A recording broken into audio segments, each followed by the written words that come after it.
Om, lead us from the unreal to the real. Lead us from darkness unto light. Lead us from death to immortality.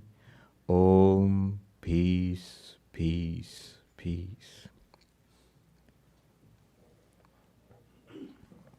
Good morning.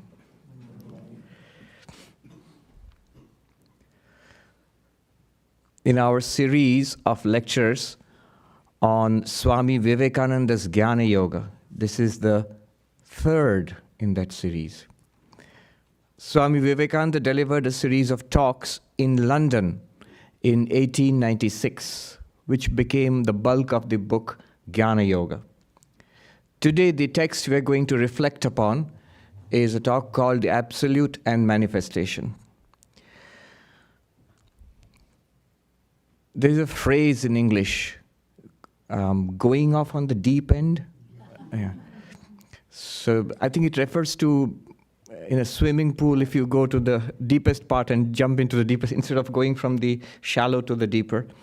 Swami Vivekananda starts this talk with the most difficult and most profound of all questions in Advaita Vedanta. How did the one become the many? And he says, the most difficult question in the philosophy of Advaita is, how did the one become the many? What is this question? Advaita Vedanta says that there is one reality.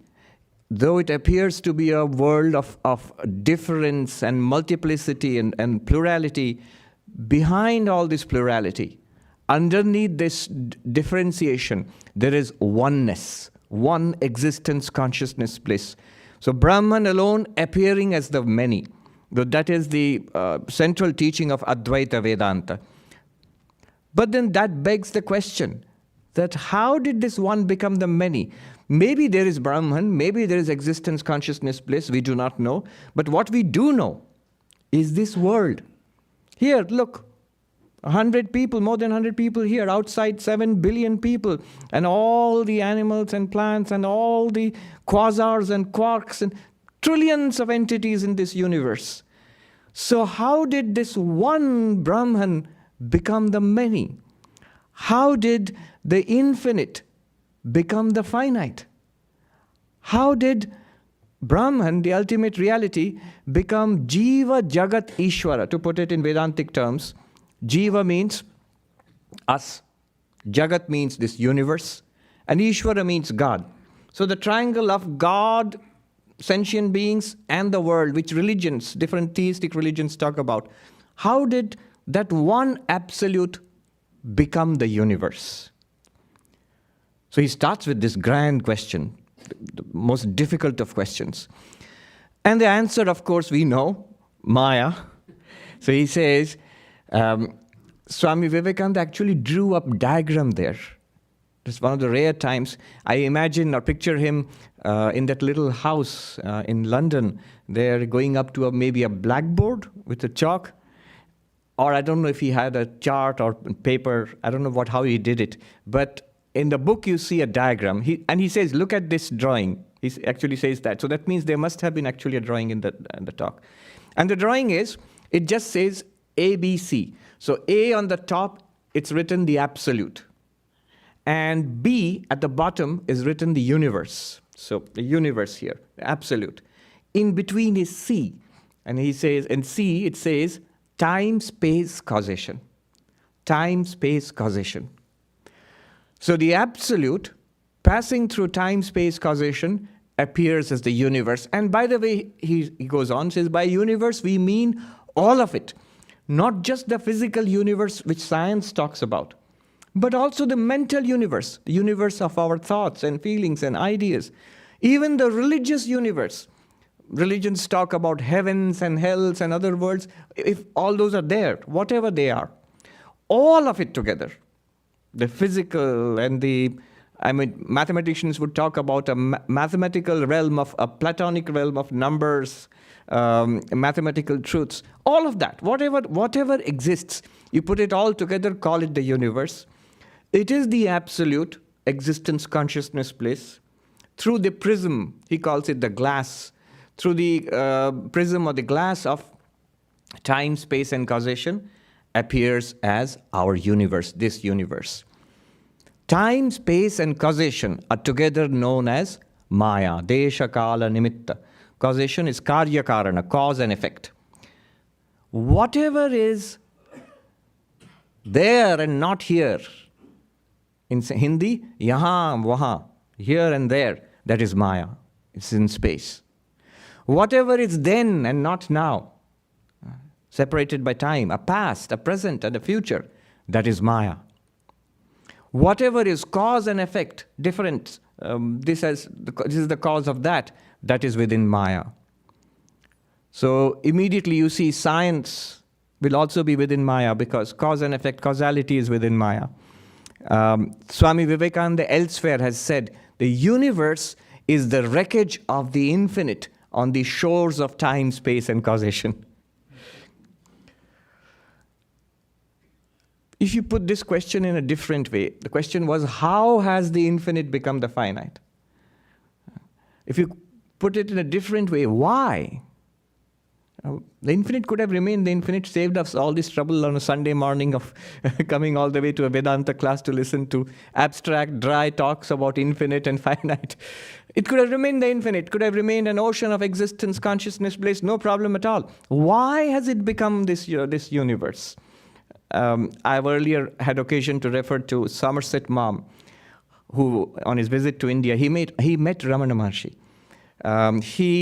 When he learns about Brahman appearing as the universe, the one reality appearing as the many, he writes with dry humor, he writes, I felt Brahman could have let well enough alone. Could have remained as Brahman, and saved us all this trouble. So the question is, why has the one become the many? And the answer in Vedanta is, it hasn't. It hasn't. See, the answer in religion is that God created the universe. God is a creator. So creator will create, has created. It's the display of the absolute sovereign might of God. Or another explanation is, in some of the religions, dualistic bhakti tradition in India is Leela. It is the sport, the divine play of God, whatever it is. Some explanation why God has created this universe. And science says how from the Big Bang, before the Big Bang they're talking about a quantum vacuum or something like that, I don't understand. But something has become something else. And Vedanta comes here, note the difference. Advaita Vedanta comes here and says, it has not. It hasn't become something else. The absolute is exactly the absolute. Brahman is exactly Brahman, existence, consciousness, bliss, right now. Nothing really has happened there. Then why is this appearing in this way? Exactly, look at the term appearance. Without changing at all, Brahman is appearing as this multiplicity, as Jagat, universe, as Jiva, you and I, and as God. So Jiva, Jagat, Ishvara is a triangle which is an appearance.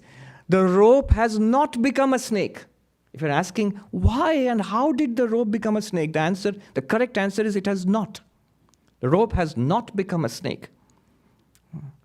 It only looks like a snake. It only appears to be a snake. To whom? To a person who does not know the rope.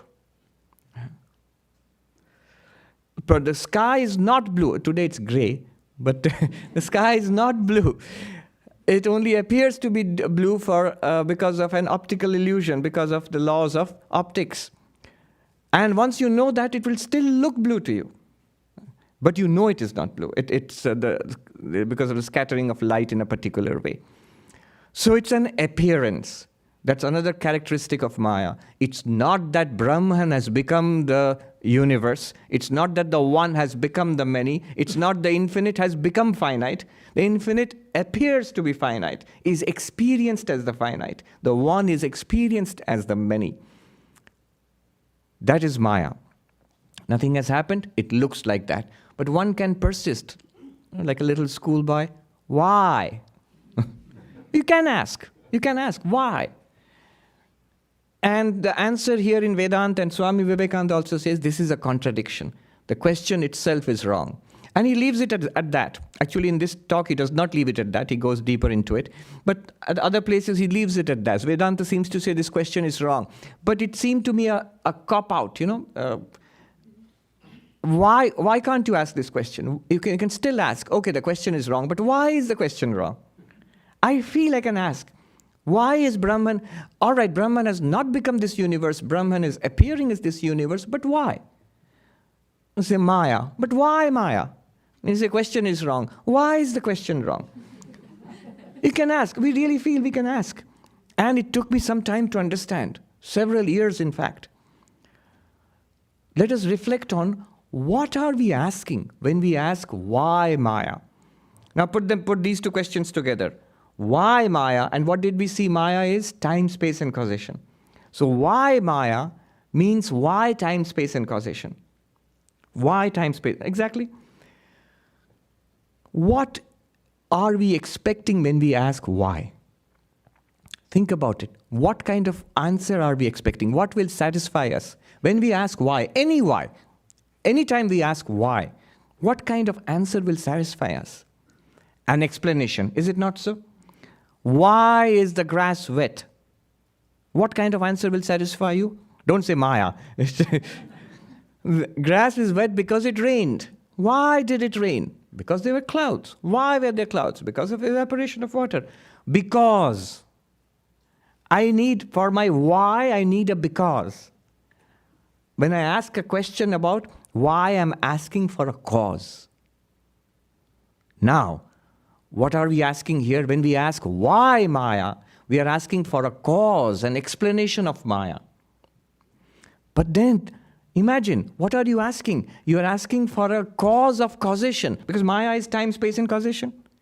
We are asking for a cause of causation. Causation is a fancy way of saying why. When you say why causation, you're literally asking why? And let's go a little deeper. Why is this question meaningless? This question is meaningless because it's like this. Maya is time, space, and causation. Suppose somebody asks, time, okay. What was there before time? But before and after are time words. Only when you're talking about time, you can ask a question before and after. And past, present, and future. When? This is a time word. Suppose we ask the question, oh, Maya is space, time, space, and causation. What is outside space? But outside and inside are space words. Only when there is space, you can talk about outside the hall and inside the hall. Outside the Vedanta society and inside, only when space is existing. But without space, how can you say outside and inside? It's logically a wrong question to ask what is outside space. It's logically a wrong question to ask what is before time. You get me? And exactly like that, it's logically wrong to ask what is the cause of causation. Because only after you have causation, you can ask what is the cause of this in the universe. In this universe, everything has a cause. Everything is causally linked. So what is the cause of this thing? You expect an answer. And you are right to do so. But for causation itself, you cannot ask that question. So this is the answer that I found. Why is this question wrong? It's an illogical question to ask. It may not be very satisfying, but this is the answer to the question. Why Maya cannot be asked? But in a more satisfying way, I found the answer from a monk in the Himalayas, in Vrindavan actually. He puts it this way. Imagine a little boy looking up at the sky.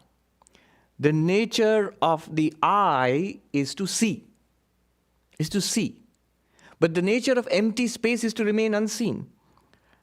We think we can see space. Actually, we don't see space. We see objects in space, and then our mind, our brain actually generates the concept of space or the approximation of space.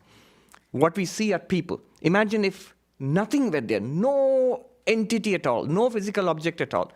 We would have no estimation of space also. It's only when two things are there we begin to get an understanding of space. Anyway, so the little child is looking up into the sky. The nature of the eye is to see. The nature of the sky is to remain unseen. You will see. The sky will remain unseen. When the seeing meets the unseeable, what will happen? Appearance. Yes, you're right. And error will happen. The nature of the eye is to see, the nature of the sky is to remain unseen. And what will the child see? An inverted blue bowl.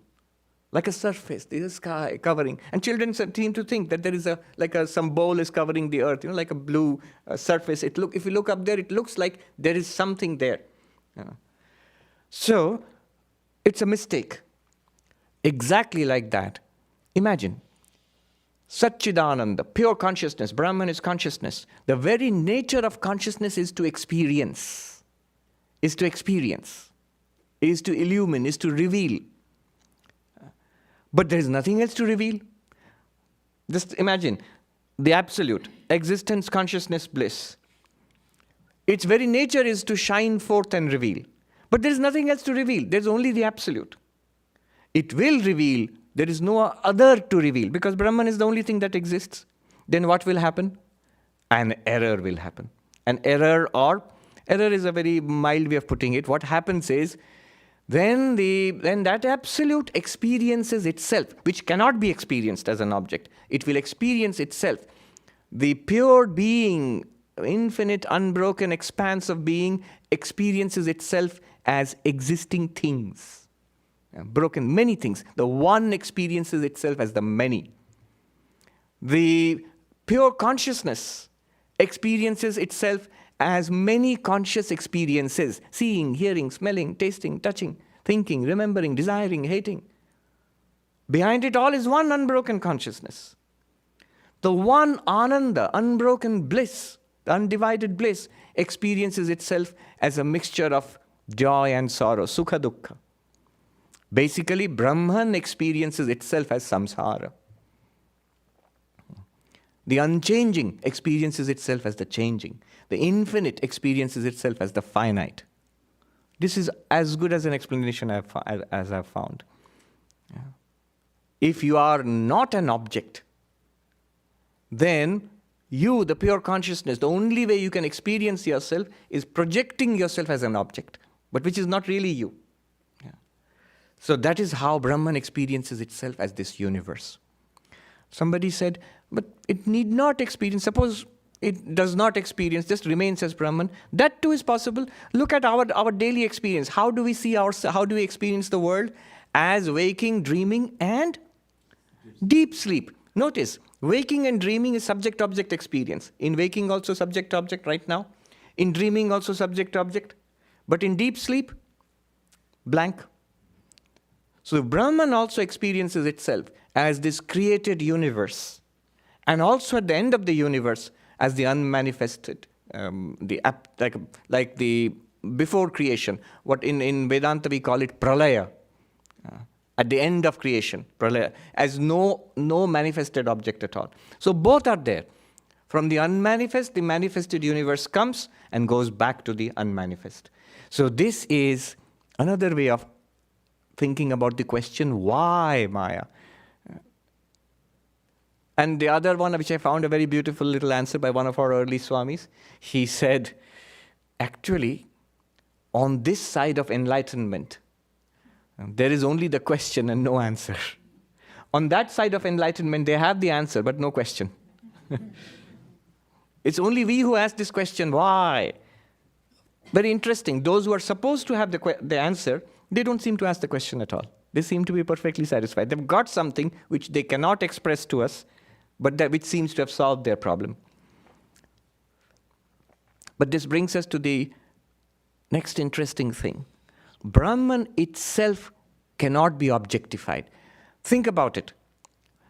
If you objectify Brahman, if you know Brahman, knowing means objectification. After all, what is knowledge? Knowledge is objectification by our minds.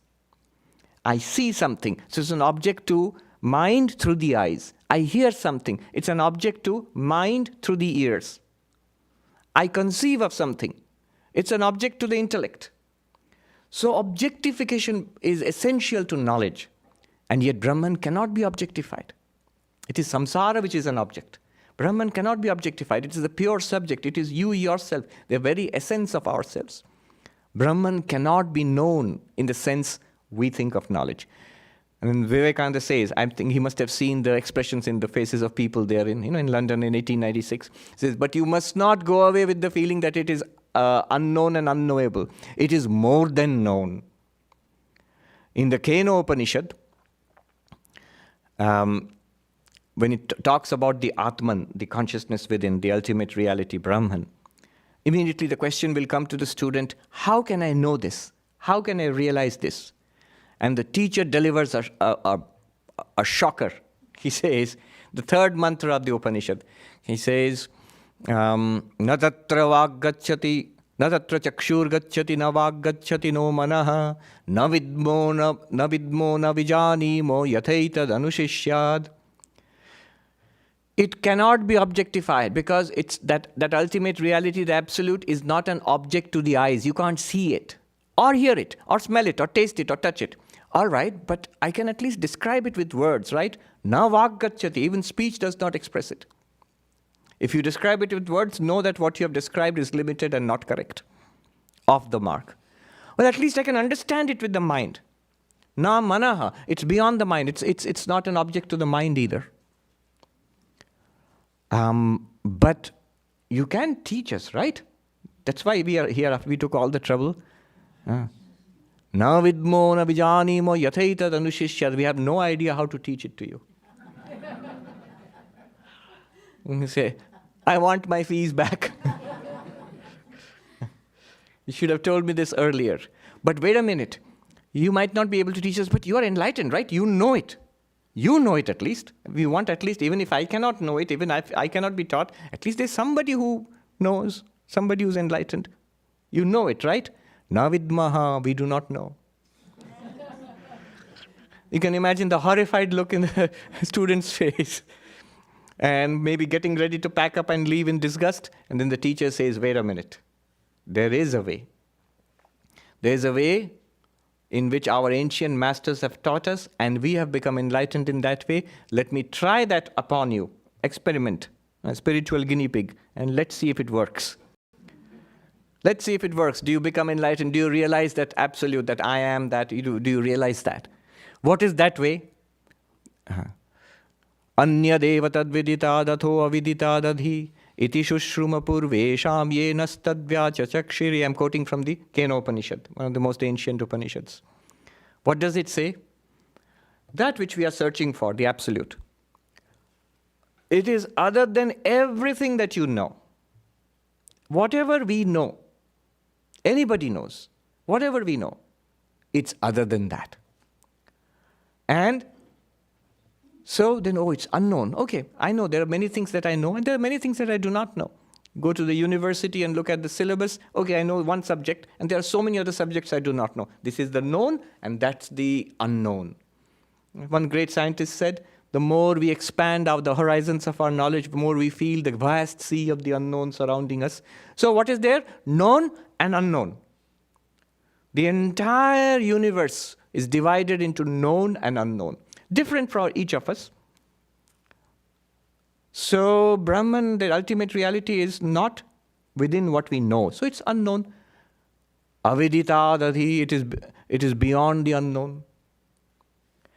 What I'm talking about is neither known nor unknown. What is the one thing which is neither known nor unknown? There's only one thing, and you know that. The knower, yes. You, the knower. You are neither the known nor the unknown. You are not the unknown because the knower, the knowing consciousness, the subject never becomes the object. And remember, knowledge is objectification. You never become an object of knowledge. And yet, who is more known to you than you yourself? You are you, after all. You cannot objectify it in language. You cannot make it an object of instruments. But you are, whatever you are, that being, that spiritual being, that consciousness you are, it's not an object. And yet you know yourself. What is more known to us than I, me, myself? So this is the teaching, the core of the teaching. And it seems very simplistic, but actually when you apply it, it's a knife by which you can see. Now when I look upon myself, whatever I thought this is me, I begin to see, if I know it, then it's not really me. Because what is the rule? It is other than the known, it's other than the unknown. Not the known, whatever it is. The body, do I know it? Yeah. Then it cannot be this, neti, not this. The life forces, life itself, is it known? Yes, I can feel it. Scientists study it. Neti, because it's known. The mind, thoughts, memories, are they known? Yes. When I remember something, I know that I remember it. When I cannot remember something, I feel that I cannot remember it. So the memory or the lack of it is known. Then neti, because the known cannot be the self. Then this very intellect which I'm using right now, please follow me carefully. What I'm using right now, the intellect, trying to understand, trying to follow this carefully, that intellect, is it known or unknown? It's known, because I can experience it right now. Each of us, we are experiencing it. Hopefully. We are experiencing it. Therefore, if it is known, it's an object of my awareness, neti, not this. Then unknown? No, not even unknown. Not that. Neti, neti. This way we are driven back into the witness consciousness, I'm calling it a witness consciousness. The Upanishad does not do so. The Upanishad uses very elliptical language. That which is the eye of the eye, the ear of the ear, shrotrasya shrotra, manaso manoyat, the mind of the mind. Instead of saying it is the witness consciousness, the moment it says it's the witness consciousness, what do? Our incorrigible tendency to objectify. Okay, there is a witness consciousness, let me find it now. It is the very one which is doing the searching. So you cannot do that, you cannot objectify it, but you can do something much better. What is that? You can be it. Or more accurately, we can recognize that we are it. And once we recognize that, atimuchya dhira, the Upanishad says, one transcends all human limitations and sorrows. Because that witness consciousness, our real nature, is one with the Absolute. Aham Brahmasmi, I am Brahman. It actually becomes a living experience. Our first reaction is, wow. And the second reaction is, why did I not know this earlier? It was there all the time and for everybody. So all the methods in the Upanishads, they are all meant for this. We have studied Drigdrishya Viveka. The seer and the seen are separate. So whatever you can experience, the forms are separate from the eyes. The eyes see the forms, and eyes and the forms are separate. If you have studied Drigdrishya Viveka. The eyes themselves become the object to the mind. So the mind and the eyes are separate. The mind itself becomes an object to awareness. So the awareness and the mind are separate. And that awareness can never be objectified. Drigeva natu drishyate. The witness consciousness can never be objectified. So it's this very thing we're trying to find out. And that is the ultimate reality. The Upanishad says, Yan manasana manute yenahur manomatam tadeva brahmatvam vidhi nedam yadidam upasate. By which the mind cannot reach.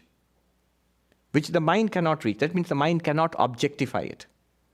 The mind objectifies everything else. Everything that you know in your life is objectified by... Objectified means the mind can think about it. But then what is the relationship between the mind and that witness consciousness? The witness consciousness illumines the mind, that by which the mind functions. The mind cannot reach it, but the mind functions because of that. You are the awareness which lights up the mind from within. And therefore the thoughts, feelings, emotions, desires, all of that, they start functioning. And they objectify the world. So that by which the mind functions and which the mind cannot objectify, know that to be Brahman. And you say, but that's me. Yes, you are Brahman. Nedam yadidam upasate. What a stunning thing. Not Brahman, the ultimate reality is not what you worship as this. Imagine what a stunning thing this is in the Hindu context, where thousands of wonderful names and forms of gods and goddesses and mythologies, profusion of divinities. And he says, this, what you worship as this, is not that. Of course, the Hindu understands it, because in all Hindu worship, if you actually look at the mantras, when the priest chants it, and that which is formless, I have worshipped it with a form, forgive me. That which is infinite, I worshipped it in the finite. That which is not an object, I worshipped it as an object. Please forgive me. Because it's a methodology of in any worship, Durga Puja, for example, there's something called Pran Pratishtha, where you establish the living divinity in the image of the object by bringing it out from your own heart. The mantra says that, from your own heart. Heart means from your own consciousness. So it's a methodology of worship, because the pure consciousness of the pure subject, you cannot do anything with it, because it's not an it. But the Upanishad is very clear. Nedam yad idam upasate. What you express as different from yourself, as this, is not that ultimate reality. As an aside, so the great Abrahamic traditions, starting with Judaism, which said that you will not worship a graven image. And it became a very big thing, especially in Jewish religion and later in Islam. This is the core idea. But it is not understood in that way. It was understood in a very crude way. It was understood in a crude way that, all right, these people have an image. Oh, they're worshipping a graven image. Destroy the image. And this is false. This is the people are unbelievers. Murder them. Destroy their temples and images. No, that was not the original idea. The original idea of the prophets was correct, that the ultimate reality is not an object. But when they come, see, the Hindus were a very ancient, very sophisticated civilization. So they understood this very well. Swami Vivekananda said in another place, not in this lecture, talking to Christian audiences here, I am sorry, but I must say that your much vaunted monotheism is but halfway house. That there are not many gods, but there's one reality, and that is the God of religion. But Vedanta just begins there. Advaita Vedanta begins there and goes further. That one reality is not something separate from you. We are all part of it, Vishishtadvaita. And then we are it, that and I am that. That is Advaita. So it goes much further, from polytheism to monotheism to the absolute of Nirguna Brahman. We said your much vaunted monotheism is but halfway house. So this is the core idea, that Brahman in itself unknowable, but it is our own inner reality. Still, a question remains. You just mentioned Maya. So ultimately there are two, right? Brahman and Maya. Brahman through Maya appears, all right, I'll correct myself, appears as the universe, but still there must be Maya then. So ultimately there are two things. It appears to be so. There are two things, Brahman and Maya, the absolute reality and time, space and causation. But no. Swami Vivekananda dwells upon this. Advaita Vedanta makes it clear. Time, space, and causation are not independent realities. When you say two things means they should be able to exist and be experienced separately. So this clock, I am cognizant of the time, don't worry. So this clock and this piece of paper, these are two realities, because here you can see the paper apart from the clock. You can see the clock apart from the paper. In this way, are Brahman and Maya two realities? No. Why not? Well, you can understand it in different ways. One simple way of understanding is, what is Brahman? Existence, being, isness. So if something is other than Brahman, other than existence, what does it become? Non-existence. If something is A, other than A, not A. If something is existence, other than existence, non-existence. If Maya is something apart from Brahman, a separate reality, you're literally saying it's something apart from reality. It becomes non-real. So Maya does not exist apart from Brahman. Swami Vivekananda dwells on this. He says, time, space, and causation are not independent realities. He puts it more directly. They do not even have the reality which this chair has, he says. So they exist only in relation to each other. Notice our own experience of time. When you're awake right now, time is moving. Or sometimes in Vedanta lectures, time does not seem to move. How long is this going to go on? But even in dreams, time moves. But when we are in deep sleep, there's no experience of time. When the mind is not functioning, when there's no gap between one thought and the next, you have no experience of time. It's only after you wake up and you say, oh, so much time has passed. I slept. Similarly with causation. Similarly with space.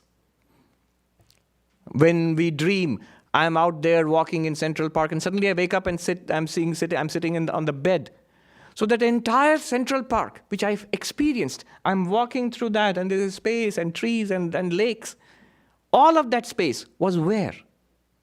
Was in the dreamer's mind. It's not that I was in space, that experienced space, rather the space was in me. This is an example of a dream. Exactly like that in Advaita Vedanta they say, time, space and causation appear, function and disappear in Brahman. So Maya has no existence apart from Brahman. The story of Narada, how the sage Narada wanted to know what Maya was, and Krishna says, fetch me some water, I'll tell you. And then Narada goes, and then he in the village, to get a pail of water, he meets this girl and falls in love with her, marries, settles down, has a samsara with wife and children. And 12 years have passed, and there's a great flood. And in that flood, his wife and children are swept away, and he is heartbroken, weeping piteously. And then he sees Krishna standing in front of him and saying, "Oh, Narada, where were you? I've been waiting for nearly half an hour. 12 years passed in a flash, in a half an hour. Now tell me, that which is more powerful? Those 12 years of experience or that one moment of seeing Krishna?" That one moment of seeing Krishna. In our own experience, when we travel, you're flying from here to Mumbai, and you come back, so days have passed, and you have traveled thousands and thousands of miles across oceans and continents. One moment you sit up on your bed. Oh, I'm here. Which is more powerful? All that long journey across oceans and continents, all those hours and days you have traveled and spent, all the time and all that space, is that more powerful? Or this one instant of sitting on this little bed, which is more powerful? This is more powerful. You realize all of that was an appearance. So knowledge, when we realize the Brahman, this entire display of Maya vanishes before us. So time, space and causation, and yet Swami Vivekananda says, we cannot say that they do not exist. Why? Because we are seeing all this. So time, space and causation, Maya, we cannot say that it is an independent existence apart from Brahman. We cannot say that it does not exist at all. In Sanskrit, it is phrased this way: Sad asad bhyam anirvachaniyam. Neither pure being nor non-being. This is the very definition of Maya. The dualists would attack and say that how can it be neither this nor that? It has to be one of the two. True or false? What is this in between? True or false? But nowadays I hear there are multi-valued logics. Mathematics has developed over the last 200-300 years. Logic with not just two values, yes and no, true and false, on and off, but multi-valued. There can be other values too. So that is what Advaita was talking about. Sad asad bhyam anirvachaniyam. Neither being itself nor non-being itself. In between. Our dreams, the people you met in your dreams, the places you visited, those people, the food that you ate, it doesn't exist, true, because it doesn't happen here. But you can't say it was nothing because you experienced it. So that in-between state, that is the nature of time, space and causation. This approach of the impersonal Brahman is something that is very relevant today. Swami Vivekananda, more than 100 years ago, he said, this is the one approach which is acceptable to a modern scientific mind. He was in the World Parliament of Religions. Then he went to Europe and he came back here again. In the World Parliament of Religions, when he would give his talks, Nikola Tesla. So nowadays he's become more popular. Car. I mean the inventor, not the car. Elon Musk and his Tesla car. But because of that, the name has become more popular. Now people have sort of forgotten about him. Brilliant man. At least as brilliant as Edison. Only Edison had more commercial sense, and Tesla didn't. But Tesla was probably more brilliant, but a little eccentric. Tesla used to stand and listen. He had his own pavilion. Edison too had his own pavilion in the World Parliament, in the Universal Exposition in Chicago. He would close his own pavilion and come and listen to, he would stand at the back, listen to Vivekananda's talks, and then leave right after that. And then they met. In Swami Vivekananda's letters, you say, I met this great scientist of the West, and we have they had intense discussions about Sankhyan cosmology and the latest discoveries of physics at that time. Unfortunately, physics was not all that advanced, so they couldn't really come to I don't think anything much came out of it, but they are very interested in each other. And there are letters from Vivekananda to Tesla, Tesla to Vivekananda, discussing the Sankhyan concepts of consciousness, of Prakriti, nature. One of our Swamis, there's a Tesla museum. Tesla was from which country? Eastern European country?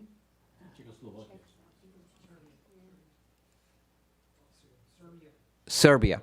So they have a museum in his hometown about Tesla. So our Swami, we got a letter from Vivekananda to Tesla, from Vivekananda to Tesla. So he wrote to that museum that, would you like to have a copy, because you have a museum of Tesla? And they wrote back saying, we have the entire set here. The correspondence between Vivekananda and Tesla. In fact, I was reading, a new biography has come out. It's called Wizard, The Life and Times of Nikola Tesla. So I was interested in seeing, does it mention Vedanta and Vivekananda at all? Because Tesla used to come here to the Vedanta Society of New York, even after Vivekananda left. He would come and attend the lectures of Swami Abhedananda. In the lists of people who used to come, well-known people at that time, Nikola Tesla's name is there. Abhedanandaji also met Edison. He writes in his reminiscences, today I met this well-known American inventor who took me to his laboratory and showed me his experiments and asked about India, and presented him with a gramophone. Anyway, so Tesla, in that book, it's mentioned in Wizard, The Life and Times of Nikola Tesla. It's an absolutely new biography. And obviously the author does not know much about Vedanta. He spells it Vedanta or something like that. But he says Tesla was greatly influenced by the Hindu mystic and yogi Vivekananda. And had some things which I did not know. For example, it says Tesla became a lifelong celibate, a brahmachari, after his conversations with Vivekananda.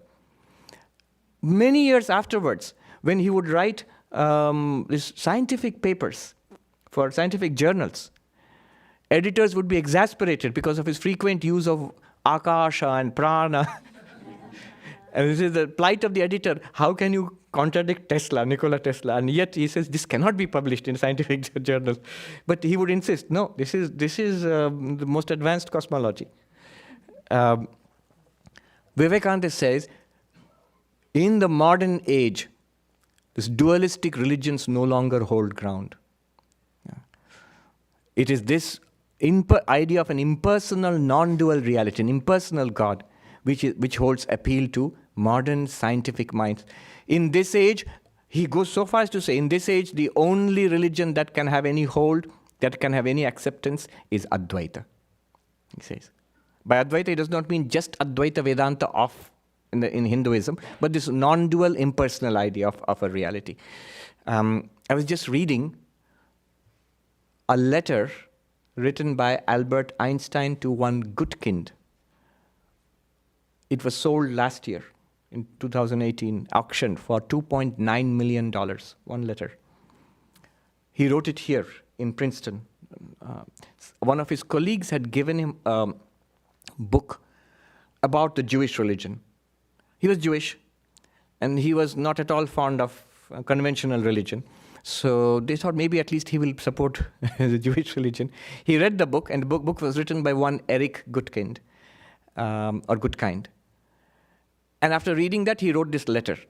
He said that I consider the Jewish religion, along with all other religions, to be superstitions, childish and naive. To me, the word of God is just human weakness, he says. So that was his idea of the dualistic religions, the theistic religions. He said all religions, not just Jewish religion, Christianity, Islam, Hinduism, whatever. So what was Einstein's position on spirituality and God? Did he was complete atheist? Not at all. He clearly says in more than once, I believe in Spinoza's God, in this one impersonal being which reveals itself as this universe, a pantheistic God. He says it's what might be called in common parlance pantheism, a divinity which reveals itself in the workings, in the impersonal workings of the universe, not a God who's concerned with the personalities of human beings. That I consider to be anthropomorphic. If you look at Spinoza's work, from a Vedantic perspective, it's very close to what we call Vishishtha. One reality encompassing the sentient and insentient universe. Chit, Achit, Vishishta, Brahma. Brahman is the absolute, which is comprised of parts. What parts? Us, living sentient beings, and the entire physical universe, including our bodies also. So Chit, Achit. Chit means conscious, Achit means non-conscious, not insentient. And the entirety. He actually wrote a poem to, here itself, he wrote a poem to Spinoza, calling him this holy man. He believed, he was spiritual. This is so much like what Vivekananda said, that for modern mind, this impersonal idea of God is acceptable, but not the personal, dualistic ideas of religion for the scientific mind. And I've seen this again and again. In this country and in India, when I talk to people, trained scientists, mathematicians, they are uneasy with this, with the old dualistic form of religion. But they are, at least if they are not convinced, they are at least intrigued by this Advaitic idea, the Advaitic conception of God. I remember once I was sitting next to this lady who was a neuroscientist. We're traveling from Portugal to Germany. I was a transit passenger, and we're on the way back to India. And she was also going to India for a conference, neuroscientist. And she was from England. And she said, I was born and raised a Catholic, born and raised an Anglican, but not a non-believing one. So obviously I was wearing this dress. So she said, tell me about your beliefs. So I talked about Advaita Vedanta. You don't have to ask me twice. So it was not a very long flight, 1 hour, 1.5 hours, something like that, to Munich. And after landing, so after I finished, it was very sharp, very, very, very intelligent. And she had not heard this earlier. She became very intrigued, and she said, well, you have not convinced me, but I can't find a flaw in your arguments. That's the interesting thing. Even the most hardcore, even if you're sharp enough to understand what is being said, people become intrigued. I was in the Shivananda Ashram, Bahamas, just a couple of months, or last month, February? Yeah. And there was this mathematician from Oxford University, Marcus du Sautoy. He's a very well-known scientist, a mathematician. In fact, he occupies the position which Richard Dawkins, selfish gene, there's a British government position for the popularization of science. So Richard Dawkins has just vacated that one, and Marcus du Sautoy has come in there. Very interesting. This mathematician, pure mathematics, I was talking about aparoksha anubhuti, and he would come and sit on each of those sessions. And then he was full, he had so many questions in breakfast and in supper. And we would talk so intensely, and his wife was sitting next to him, and she said, rather, there's a slight bit of annoyance, she said to me, you are his new best friend now. But scientists become intrigued by this approach. This approach to consciousness, modern interest in consciousness studies. For the first time, the right questions are being asked. Here, David Chalmers, what he calls the hard problem of consciousness, the right questions are being asked. What is consciousness? Evan Thompson, in his book, Waking, Dreaming, and Being, he writes that the science of consciousness is not modern. It's not that we just started asking this question now.